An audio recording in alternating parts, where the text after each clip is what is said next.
Saya, guru-guru saya kalau ngandani itu, bayangkan kalau kamu jadi dia. Jadi misalnya kita mentang-mentang atasan, otoriter sama bawahan. Bayangkan kalau kamu jadi yang bawahan itu kayak apa? Laukun tamakana, kalau orang Arab bilang, bayangkan kalau kamu di posisi dia. Makanya guyonannya orang-orang Indonesia itu kan orang ngaramkan judi gitu, bareng dikasih tahu. Tapi yang menang anak jenengan, alhamdulillah. Ternyata ngaramkan itu karena ada anaknya. Kalau anaknya yang menang ya seneng. Meskipun itu guyonan, tapi saya punya padanan itu dalam kitab Hikam. Nabi Ibrahim itu Khalilur Rahman, tentu bencinya minta ampun sama yang namanya maksiat. Suatu saat beliau diterbangkan di alam malakut. Itu kalau di Hikam saya halaman 15 juga. Saya masih ingat betul. Mungkin kalau Anda beda halaman karena beda cetakan. Atau enggak punya kitabnya. Atau punya tapi tidak bisa baca. Nah itu jadi berbagai kemungkinan. Atau punya tidak bisa baca tapi dianggap jimat.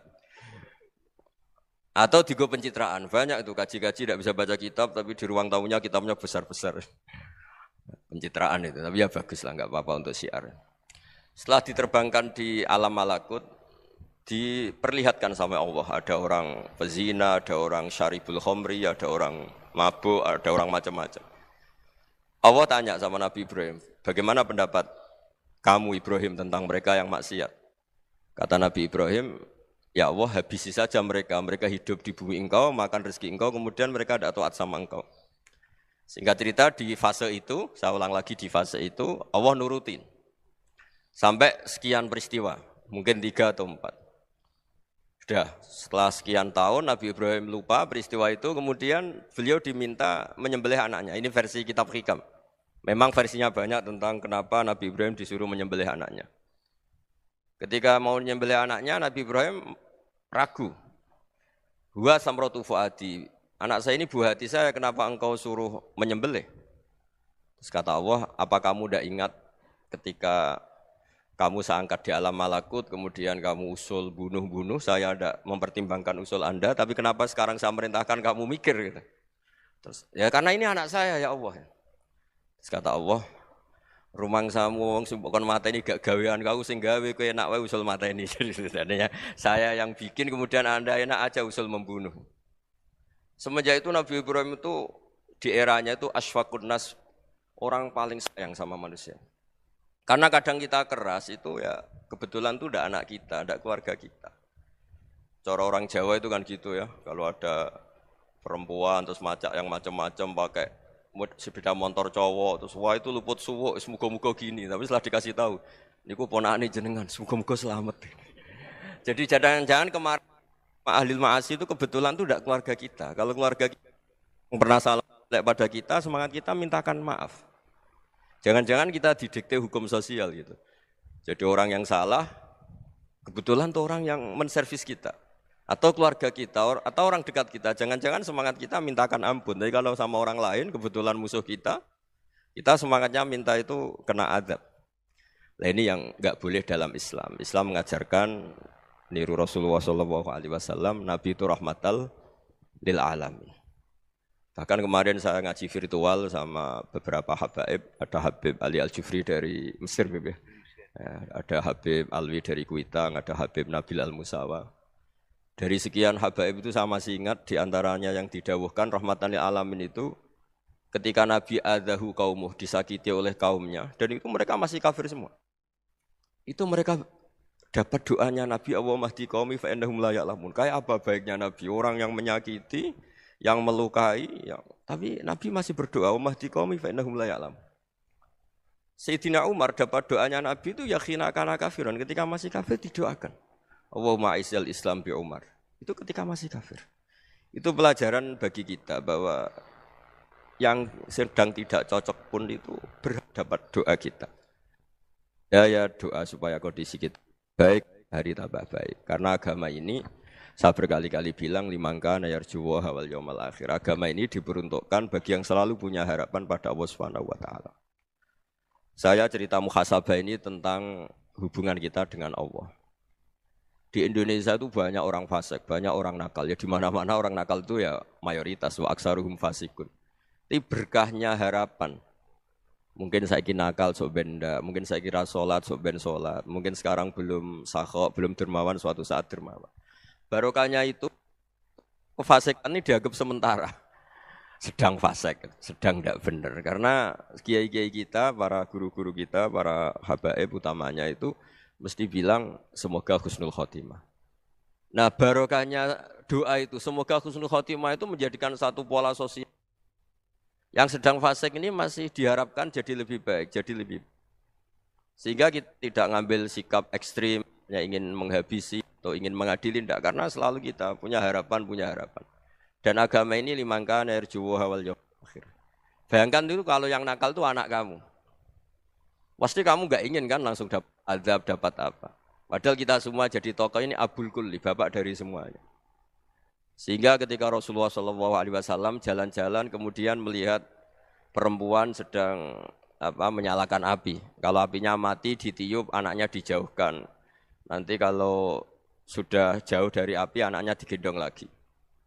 Terus kata Rasulullah, matur ke semua sahabat, Aro'aitum anna hadih tarihatan waladaha alan nar. Apa kamu berpendapat bahwa perempuan ini akan melemparkan anaknya ke neraka? Tidak ya Rasulullah. Tidak akan seorang ibu melemparkan anaknya ke api. Terus kata Rasulullah, Allahu arhamu min hadih biwaladiha. Allah lebih rahman, lebih rahim dibanding orang tua ini kepada anaknya. Ini yang harus kita kenalkan terus, kita kampanyakan terus. Supaya orang hubungannya dengan Allah itu nyaman, asik. Sehingga dengan demikian selalu ada harapan bahwa yang sedang nakal ini suatu saat tobat. Kita tidak boleh menghukumi pasti begini, pasti gini. Itu tidak wilayah kita. Itu juga yang dicontohkan Rasulullah SAW. Secara lahir Nabi itu enggak berkenan sama Wahsy. Karena Wahsy itu salahnya salah fatal. Karena membunuh ahabban nasi ila Rasulillah. Yaitu membunuh Sayyid Hamzah. Jadi ketika Wahsy tobat, Nabi itu nerima tobatnya. Dan ketika beliau dengan basariyahnya enggak siap ketemu Wahsy. Karena harus ingat Sayyid Hamzah. Basariyahnya diturutin. Oke kamu iman saya turutin tapi jangan sering ketemu saya. Karena kalau ketemu kamu saya masih ingat sama paman saya Sayyid Hamzah. Kita bisa ngelola seperti itu. Kita tidak cocok sama orang, bagaimanapun mereka umat Rasulullah SAW, kita tetap mencintai mereka. Misalnya kalau beda agama, mereka sama-sama orang Indonesia, kita mencintai mereka atas nama warga Indonesia. Tapi kalau misalnya potongannya ora cocok, beda kultur, bawaannya itu mangkelno cara Jawa, ya bisa diilmoni, jangan ketemu. Wong sudah tidak cocok, ingin ketemu nyari solusi. Roh ini tok seneng itu kan ya repot itu. Ya sudah kalau nggak pati cocok ya jangan sering ketemu. Dan itu kita bisa memanage seperti itu tuh bisa. Saya berkali-kali cerita tentang Imam Syafi'i. Kalau dikasih tahu ya Imam Aba Abdillah, panggilannya Imam Syafi'i, tetangga Anda ini ternyata banyak yang nggak senang Anda. Jawabnya beliau senang. Ya bagus kalau nggak senang saya, ndak utang saya katanya. Jadi gara-gara sampean seneng aku ngatur aku ini kan. Dan mungkin sampean ra seneng kan ya enak. Jadi hidup itu dianggap happy. Kalau seneng ya teman silaturahim, kalau nggak seneng ya nggak bakal utang gitu. Baru kayak seneng itu nggak ganggu. Gitu. Jadi dulu itu orang bisa ngelola seneng nggak seneng itu bisa. Karena ada kearifan hubungan dengan Allah Subhanahu wa taala. Hidupnya selesai karena masyghul bi dzikrillah, mereka sibuk dengan Allah. Makanya kata ulama-ulama tasawuf, kamu jangan melihat manusia perilakunya, tapi kamu juga harus ingat yang gerakkan semua itu Allah Subhanahu wa taala. Dengan demikian kita farah, kita senang. Makanya Nabi kalau ngutus Anas bin Malik kemudian enggak kesampaian yang diinginkan karena Anas main, ketika garwa-garwane Nabi agak tersinggung, Nabi andaikan Allah menghendaki yang saya inginkan kesampaian, pasti itu kesampaian. Jadi dianggap kegagalan Anas enggak manggil yang dituju Nabi itu ya kersane Allah ya enteng saja. Sayyidina Ali lebih parah lagi yang dialamin. Itu dalam beliau kalau dipanggil itu enggak cepat-cepat ke sana. Ketika ditanya, "Kenapa kamu tak panggil enggak cepat ke saya?" Amin tu ukubatak. Karena aku tahu engkau orang baik. Orang baik itu pemaaf. Jadi makanya orang-orang soleh dulu itu bodoni itu. Makanya sekarang kalau ada orang bodoni itu mesti bidik orang soleh. Kalau orang-orang soleh itu kakean husnudzon akhirnya sering dibodonin. Abdul bin Umar itu masyhur itu. Kalau ada budaknya sering sholat, sergap sholat itu dimerdekakan. Akhirnya enggak sholat pun pura-pura sholat. Akhirnya juga dimerdekakan. Ketika ditanya, kenapa engkau merdekakan? Padahal mereka sholatnya menipu engkau, kata pembisik-pembisik itu. Man khoda'ana lillah in khoda'na lah. Dia nipu atas nama Allah, berarti saat tertipu juga atas nama Allah. Enggak masalah dong, semuanya demi Allah Subhanahu wa ta'ala. Jadi ketika kita ketemu mensifati Allah Ta'ala itu ghafir, Allah pemaaf. Jangan kamu enggak fair untuk diri kamu nyifati Allah ghafir, pada orang lain Allah kamu sifati syadidul iqab. Jadi Allah kamu atur, kayak MC tadi ngatur saya. Jadi Allah itu apa? Kalau pada saya ghafir, kalau pada musuh saya syadidul iqab. Itu enggak fair. Kalau Anda punya harapan kepada Allah karena Allah Rahman Rahim, Allah ghafir, sebenarnya Allah pada musuh kita ya bisa saja Allah ghafir, bisa saja Allah Rahman Rahim. Sehingga kita melihat orang lain yang kita tidak cocok itu ya enteng saja.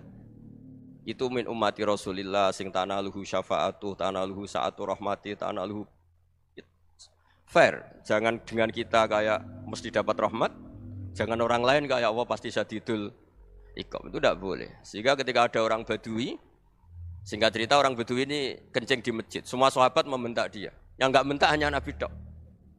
Saking mangkelnya orang ini karena semua sahabat bentak kecuali Nabi. Setelah dibenarin Nabi, terus Nabi nyuruh sabbu ali dhanuban min ma'in. Setelah disucikan masjid itu, dia berdoa keras sekali. Allahumma arhamni wa Muhammadan wa la tarham ma'ana ahadan. Ya Allah, yang berhak dapat rahmatmu hanya saya dan Nabi Muhammad, yang lainnya jangan. Karena yang lainnya tuh jengkelin, gitu aja saya salah dimarah-marahin gitu. Jadi kalau kamu doa terbatas ya kayak orang Bedui ini, kayak orang Arabi. Apa kata Nabi? Laqad tahajjarta wasi'an. Allah yang rahmatnya luas menjadi kamu sempitkan. Karena kamu mau atur Allah hanya Rahman pada Indonesian Power, pada NU, pada kita, yang orang lain enggak perlu dapat.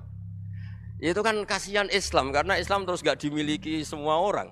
Allah enggak dimiliki semua orang, Rasulullah enggak dimiliki semua orang, karena dipek NU, dipek ormas tertentu, dipek enggak boleh seperti itu. Enggak boleh takhasyar tawasian, kata Nabi, enggak boleh mempersempit zat yang rahmatnya itu luas.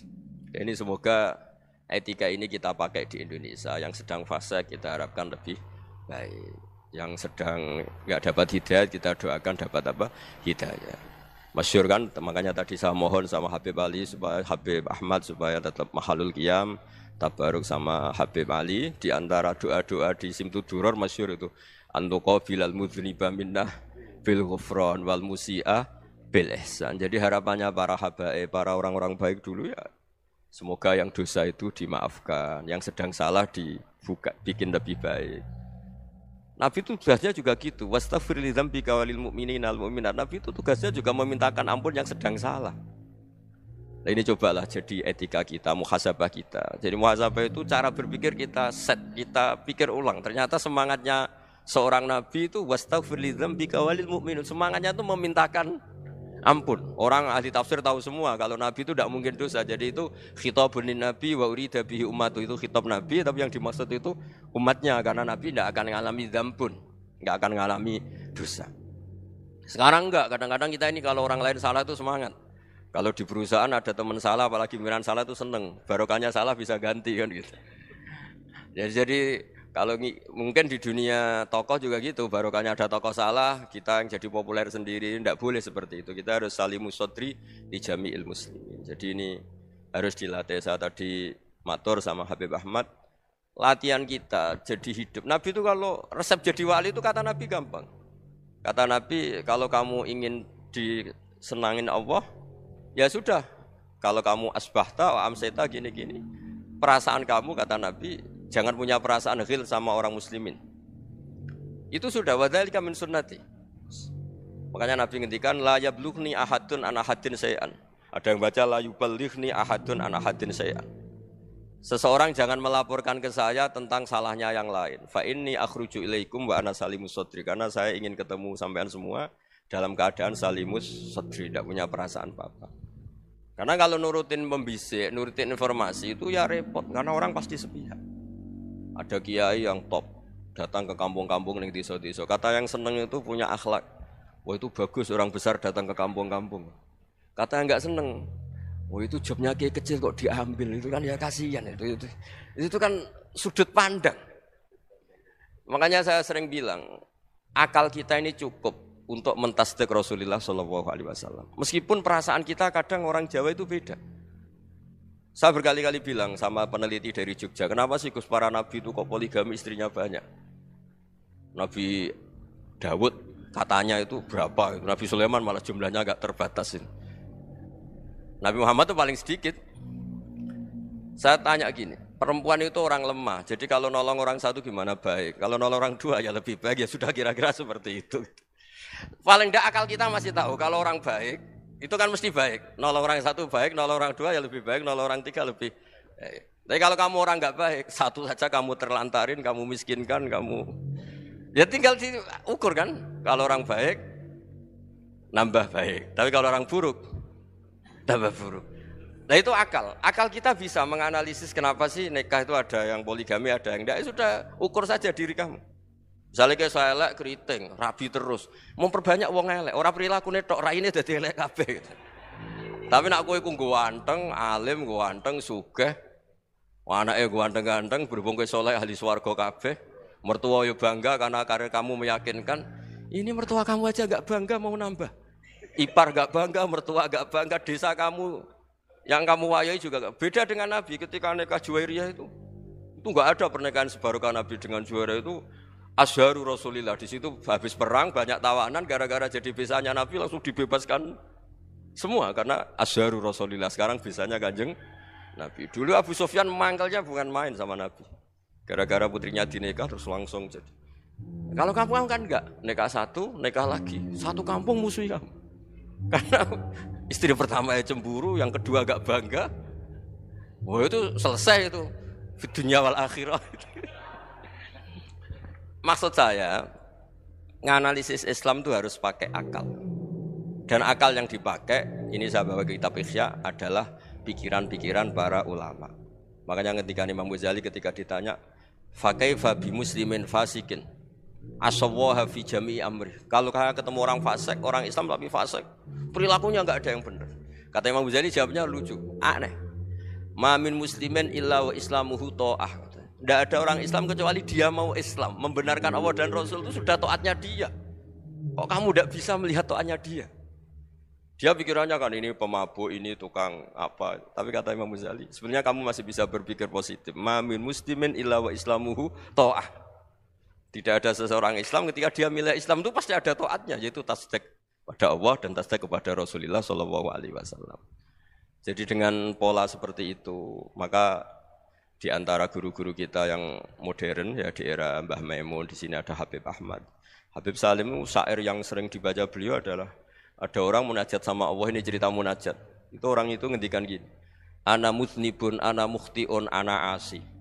Huwa rahimun, huwa ghafirun, huwa afi. Ya Allah, saya mukhti, saya orang yang salah. Ana mutnib, saya orang yang dosa. Ana asin, saya sering maksiat. Tapi engkau ya Allah, engkau ghafir, pemaaf. Engkau rahim, maha pengasih. Engkau afin, yang mudah memaafkan. Terus kata orang ini, ya agak kurang ajar, tapi saking senengnya sama Allah. Qobal tuhunna salasatan bisalasat. Ya gini saja ya Allah, sifat engkau diadu dengan sifat saya. Engkau Tuhan, Gusti, enggak boleh kalah katanya. Terus wasatahliban ausofu ausofi, dan engkau pasti pemenangnya gitu. Jadi ada orang rayu Allah dengan cara seperti itu ya ada ya. Saya ini manusia, salah saya banyak. Engkau ampunannya banyak. Engkau Tuhan, Gusti, enggak boleh ampunan Anda, ampunan engkau kalah dengan salah saya. Enggak boleh Tuhan kok kalah. Jadi untuk supaya orang punya harapan gitu. Banyak juga wali-wali yang jadab ketika datang ke makam Rasulullah SAW. Itu kalau dongo ya agak kacau sebetulnya, cara syariat agak kacau. Ya Allah, engkau punya dua pilihan. Jika engkau menjadikan saya soleh, surah habibu, yang senang kekasihmu, yaitu Rasulullah SAW. Tapi jika engkau menjadikan saya fasik, surah adubu, yang senang itu setan. Monggo jenengan mau menyenangkan kekasih jenengan, mau menyenangkan musuh jenengan, monggo. Jenengan bebas kok memilih. Mestinya Allah ya senang menyenangkan kekasihnya. Jadi ya, intinya Allah dipaksa untuk menjadikan dia orang soleh gitu. Jadi kayak kemarin itu Pak Bu siapa yang kesini itu, yang sama jenengan kuliah kesini itu sama Habib Ahmad. Saya pertama enggak mau, lama-lama Habib Ahmad. Ini gimana Gus? Orang taunya saya dekat jenengan, kalau enggak kasil saya malu. Waduh, ini kayak doanya wali yang tadi. Enggak punya pilihan, enggak ada pilihan. Jadi saya mohon muhasabah itu dimulai cara berpikir. Makanya di sini sebetulnya teks ini supaya dapat barokahnya Ihya, ini kitab yang disenangi para habaib, para ulama. Sebetulnya teks di muhasabah itu redaksinya gini ya, yang lengkap. Hasibu anfusakum qabla an tuhasabu wa zinuha qabla an tuzanu wa tahayya'u lil ardil akbar. Jadi ada kata wazinu, jadi ukur. Perilaku Anda ini diukur, ditakar. Misalnya kita sebagai suami kan ya punya hal-hal yang kita tidak ideal. Cara wong Jawa mesti pesek. Cara rezeki ya pas-pasan. Dan kita juga kalau makanya enggak boleh tanya istri begini, apa saat cinta pertama Anda? Pasti Anda kecewa. Orang jadi istri hanya korban terakhir. Sudah. Karena orang kalau ngelamar kemana-mana gak jadi, yang jadi istri itu pasti korban terakhir itu. Jarang istri pilihan pertama, jarang. Ayo semua yang nikah. Rata-rata itu pilihan Anda pertama Pak, dari sekian ditolak di mana-mana terus. Ya perempuan terakhir. Kamu juga korban terakhir. Gitu. Itu wali-wali dulu kalau ngandani kita itu sederhana. Antal ini masyhur diceritakan Habib Zain bin Sumit dalam kitab Al-Manhajus Sawi. Anta lam tajid min nafsika kullama turid. Fa kaifa turidu min ghairika kullama turid. Kamu yang ingin ideal saja kamu tidak menemukan pada diri kamu untuk menjadi ideal. Kamu kan ingin ganteng, ingin punya uang banyak, ingin perilaku Anda sempurna. Anda saja yang punya keinginan tidak bisa mewujudkan keinginan Anda sendiri. Fa kaifa turidu min ghairika ma turid. Jadi anta lam tajid min nafsika kullama turid. Fa kaifa turidu min ghairika kullama turid. Kamu yang punya keinginan saja. Misalnya saya ingin punya uang banyak, perilaku saya selalu benar, enggak pernah salah. Loh, saya yang ingin saja dengan diri saya enggak bisa untuk benar terus. Kok kamu berharap orang lain selalu benar? Jadi anta lam tajid ya sama.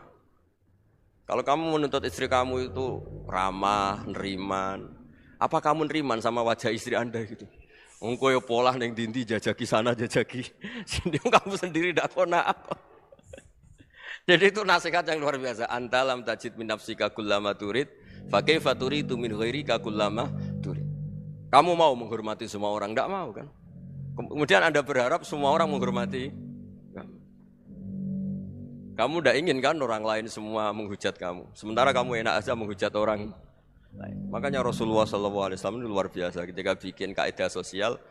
Apa la yu'minu ahadukum hatta yuhibba li akhihi ma yuhibbu li nafsi. Jadi kalau ukuran iman itu sederhana. Kalau sesuatu itu baik, nyaman bagi Anda ya bayangkan itu pada teman Anda. Misalnya Anda bangun tidur sudah acak-acakan, enggak punya uang, utang jatuh tempo, kan enggak ingin ketemu orang.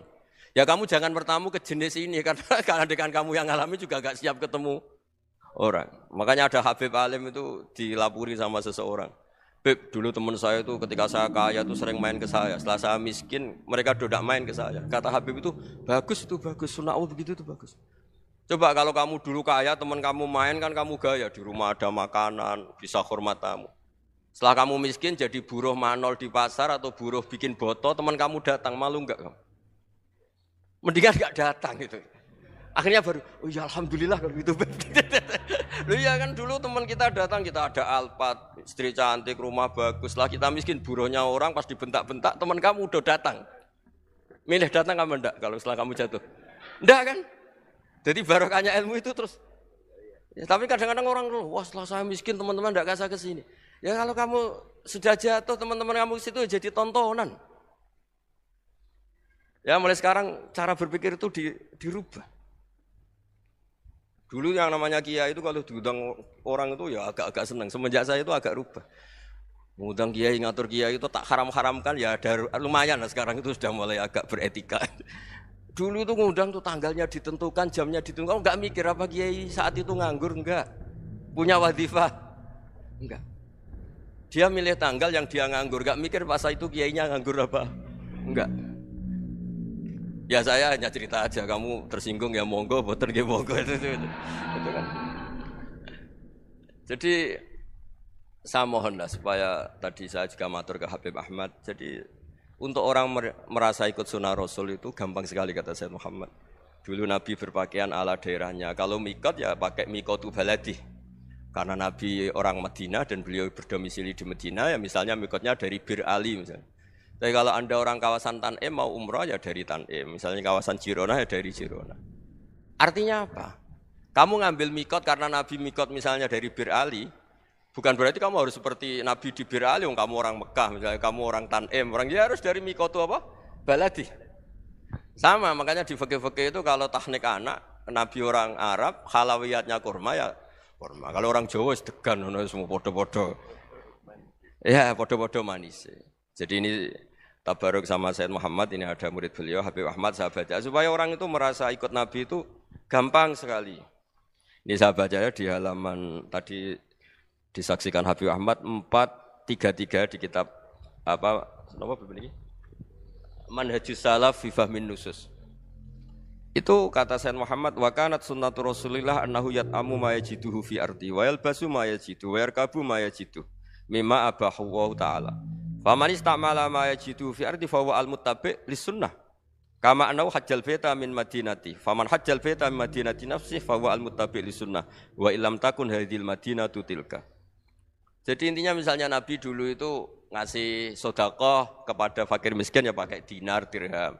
Ya kalau orang misalnya sedekah pakai rupiah ya sudah ikut sunnah Nabi. Jangan, lu Nabi pakai dinar loh, kamu kok pakai rupiah. Dulu dinarnya Nabi udah ada tulisannya Bank Indonesia, kamu ada tulisannya Bank. Ya tidak ada seperti itu. Ya jadi misalnya Nabi sedekah pakai tamar atau pakai al-aqid, ya kita pakai beras, pakai apa. Supaya orang tuh bahwa Rasulullah itu milik kafatal linnas, milik semuanya. Sehingga merasa ikut sunnah Nabi itu ya semuanya. Makanya dulu Mbah Mun kalau motivasi saya supaya bombong, kalau orang Jawa bilang bombong. Wong Jawa mesti ono wong alim. Beliau menyontohkan pas itu Mbah Fadol, Senori, Mbah Ihsan Jambes. Itu bisa ngarang-ngarang kitab luar biasa, padahal beliau bukan orang Arab. Imam Sibawai itu orang Persia, Imam Ghazali orang Tus itu juga ikut Persia. Kata Mbah Mun, wong sing ora Arab lah mesti untuk jatah alim kata beliau. Karena Nabi itu diutus kafatal linnas. Nanti kalau orang yang alim itu Arab tok, berarti tidak ada perwakilan dari Afrika, dari Asia Tenggara, dari mana-mana. Makanya karena Nabi statusnya itu kafatal linnas. Jadi kita harus bangga sebagai Muslim, sebagai orang Indonesia karena misalnya Wali Kutub dulu terkenalnya hanya ada di Yaman, di mana. Ternyata pernah ada juga di Indonesia dan seperti Habib Abu Bakar Segaf Gresik. Jadi ya harusnya kan tetap orang Indonesia meskipun beliau dzurriyyah Rasul kan ya sudah orang apa? Orang Indonesia. Dzurriyyahnya Habib Ali Simtuduror sekarang di Solo. Jadi Indonesia juga dapat Alawin banyak dari Sadatin Alawin juga banyak. Jadi saya mohon barokahnya ngaji seperti ini. Melihat orang lain tuh gampang, bayangkan tuh kalau anak kamu. Makanya Nabi, nanti kalau nggak percaya lihat di Hikam nomor 15 di kitab saya itu. Di situ dijelaskan oleh Hikam, jangan-jangan semangat Anda pada orang yang maksiat, pada orang yang keliru supaya dihukum itu karena kebetulan itu udah anak Anda, itu udah keluarga Anda. Coba kalau itu keluarga Anda. Makanya kalau saya guyonan di Jogja itu, ada pembantu mecahkan piring terus dimarahi majikannya. Saya mesti guyon gitu, pasti itu pembantunya tidak cantik. Kok bisa Gus? Andai kan cantik dan kamu senang mecahno piring satu, piring 1000 ra iso ngamuk kowe. Ternyata ngamuknya itu karena mecahkan piring apa karena plus tidak cantik? Coba jawab para lelaki ini. Kamu marah sama orang maksiat itu karena maksiat karena plus itu udah anak Anda. Bayangkan kalau itu anak Anda. Itu hebatnya Rasulullah SAW. Karena kita yang salah pun kadung umatnya, Nabi tetap ngasih fasilitas syafaati li ahlil kabair min ummati. Kayak apa baiknya Nabi? Tidak ikut maksiat tapi ikut fasilitasi ngasih syafaat. Loh kalau li ahlil ibadah kan wajar. Nabi ketika ini syafaati li ahlil kabair min ummati. Ya karena tadi logika yang dibangun Rasulullah itu logika yang luar biasa. Kita semangat orang lain kena hukuman itu karena kita tidak punya ra'fah, tidak punya rahmah. Coba kalau Rasulullah yang bil mukminina raufur rahim, semangatnya itu mendoakan supaya tobat, mendoakan diampuni. Dan itu juga yang diperintahkan oleh Allah Subhanahu wa taala, wastaghfir li dzambika walil mu'minina wal mu'minat. Ya semoga barokahnya ngaji ini, barokahnya Habib Ahmad, barokahnya Maulid Simtuduror, barokahnya semua kitab madaih, tiba berjanji semuanya, barokahnya Ikhya, barokahnya Said Muhammad. Barokahnya guru kita semua, Mbah Maimun, bapak saya. Kita ini ngikuti manhaj, ya, ngikuti apa? Manhaj. Saya sering didhawuhi Mbah Mun, kenapa ihdinas siratal mustaqim bukan siratoka? Bukan jalan engkau ya Allah. Karena Allah itu enggak bisa kamu tiru. Allah itu tidak tidur, tidak makan, tidak kesel, tidak capek. Yang bisa ditiru itu siratal ladzina an'amta alaihim. Yang bisa ditiru manusia ya niru manusia. Karena Allah itu tidak bisa ditiru. Makanya ihdinas siratal mustaqim siratal ladzina. Dan niru siapa? Niru guru-guru kita. Termasuk niru cara pandang. Jadi misalnya ada orang awam di rumah itu hanya delok reng, delok tikus liwat, itu kan kayak nganggur. Kok ora tahajud malah mendelok reng. Melihatnya jangan gitu.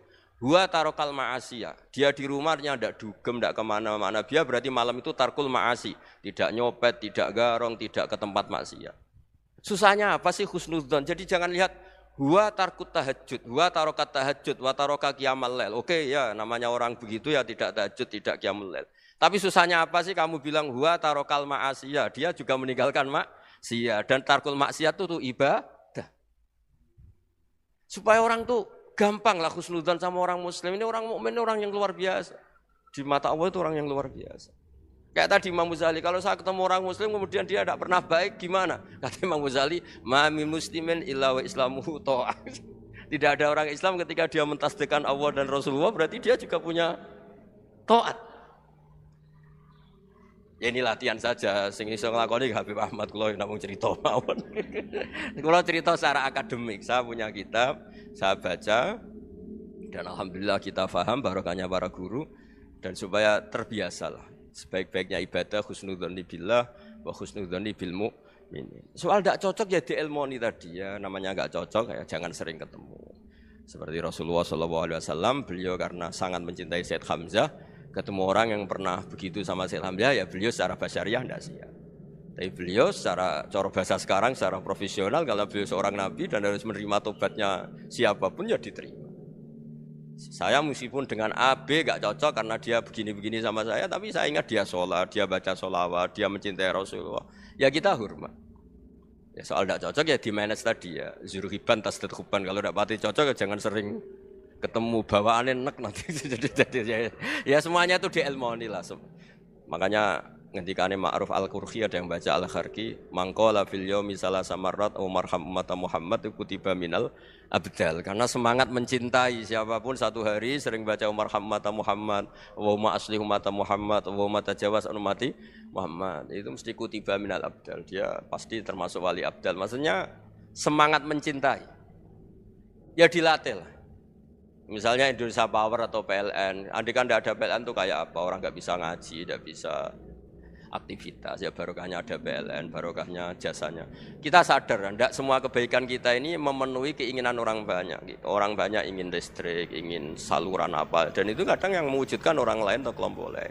Ya karena itu manfaat ke orang lain ya kita doakan. Karena khairun nas anfa'uhum linnas. Sehingga kita terbiasalah ngakui orang lain. Seperti semangatnya Rasulullah SAW, semuanya itu didoakan, semuanya diinginkan kebaikannya. Bahkan Nabi gak putus asa sampai di akhirat. Ketika Nabi lain sudah putus asa karena sudah akhirat, sampai dimintai syafaat semuanya bilang nafsi, nafsi. Karena merasa semuanya gak punya nyali di depan Allah. Karena ini sudah akhirat, sudah finish. Tapi apa Rasulullah? Analah. Ya sudah, saya sanggup mensafaati kalian. Terus kata Nabi, fa'atiyal arsya. Saya mendatangi aras fa'akhirru lahu sajidan, saya sujud wa ahmaduhu bima hamida 'allamaniha rabbi. Kemudian saya tetap muji Allah dengan pujian yang terus menerus. Padahal sudah di akhirat sudah finish. Nabi dimintai syafaat masih sanggup karena Nabi tahu akhirat tidak bisa mendikte Allah, tidak bisa. Allah terus bilang, "Ya Allah ini akhirat, engkau sudah tidak boleh mensyafaat." Tidak bisa. Allah tidak bisa diganggu akhirat. Allah tidak boleh dibatalkan rahmannya oleh akhirat. Allah tetap Rahman Rahim abadal abad. Dan Nabi tahu itu. Makanya kata para ulama, fa Muhammadun ahmadu min ghairihi. Jadi Nabi Muhammad namanya dua, yang terkenal. Sebenarnya banyak yang terkenal dua, Muhammad sama Ahmad. Ketika Nabi punya nyali memuji Allah di akhirat atau sudah di akhirat, itu fa Muhammadun ahmadu min ghairihi. Ketika Nabi lain sudah tidak punya nyali muji Allah karena sudah akhirat, Nabi Muhammad tetap berani muji Allah di saat seperti itu. Makanya Ahmadu di situ kata ulama itu af'al tafdil, fa Muhammadun ahmadu min ghairihi. Kanjeng Nabi lebih memuji Allah di saat yang Nabi lain sudah tidak punya nyali untuk memuji Allah di saat itu. Makanya kata Nabi fa akhirru lahu sajidan wa ahmadhu bima hamida 'allamaniha rabbi. Akhirnya setelah lama gitu terus Allah ngendikan ya Muhammad irfa' ra'sak wasal tu'tah wasfa' tusyaffa. Sudah Muhammad, angkat kepala kamu minta apa saya turutin dan kalau kamu ingin mensyafaati umatmu saya beri hak napa? Syafaat. Semoga semangat itu juga menjadikan kita munajat bahwa rahmat Allah tidak terbatas, harapan juga tidak terbatas. Mungkin yang sedang nakal ya kita katakan sedang. Jangan terus kamu pastikan, wah ini mesti suul khotimah, mesti tidak orang baik. Tidak, agama ini limangkan air juwa wal yaumal akhir, selalu bagi yang punya harapan. Ya, mungkin dapat barokah semua. Mantu dengan kata, wassalamualaikum warahmatullahi wabarakatuh.